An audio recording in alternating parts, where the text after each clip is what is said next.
Bir xəstənin qan nümunəsi niyə bütöv təcili yardım şöbəsini boşaltdı? 1994-cü il Kaliforniya. Uşaqlıq boynu xərçənginin ağır mərhələsində olan Gloria Ramirez sürətli ürək döyüntüsü və nizamsız tənəffüslə Riverside General Hospitalın təcili yardım şöbəsinə gətirilir. Həkimlər onu xilas etməyə çalışarkən qeyri-adi hadisələr başlayır. Tibb işçiləri qadının dərisində yağlı, parıltılı, sarımsağa bənzər qoxu və götürülmüş qan nümunəsində qəribə hissəciklər gördüklərini bildirirlər.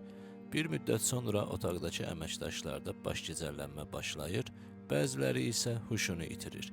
Hadisə böyüdükcə təcili yardım şöbəsi boşaldılır və xəstəxana yeni təcili xəstələrin qəbulunu müvəqqəti dayandırır.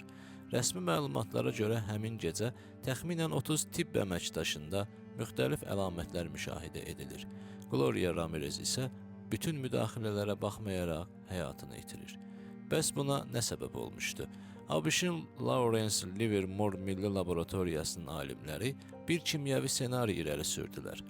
Onların ehtimalına görə Ramirez ağrılarını azaltmaq üçün dimetil sulfoksid adlı maddədən istifadə etmiş ola bilərdi.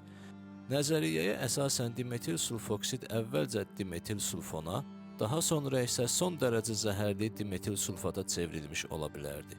Bu maddənin buxarları baş gicəllənmə, nəfəs darlığı, göz və tənəffüs yollarının zədələnməsi kimi ağır təsirlər yarada bilir. Ancaq burada çox vacib bir detal var.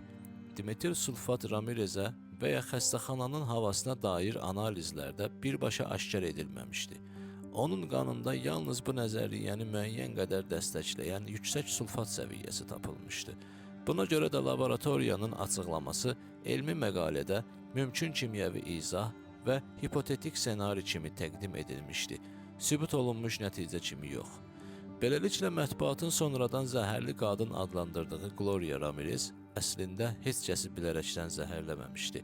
Hadisənin dəqiq səbəbi bu gün də müəyyən edilməyib və dimetil sulfoksid nəzəriyyəsi yalnız ən çox müzakirə edilən mümkün izahlardan biridir. Sizcə bu nadir kimyəvi reaksiya idi, yoxsa tibb tarixində hələ də izah edilməyən bir hadisə?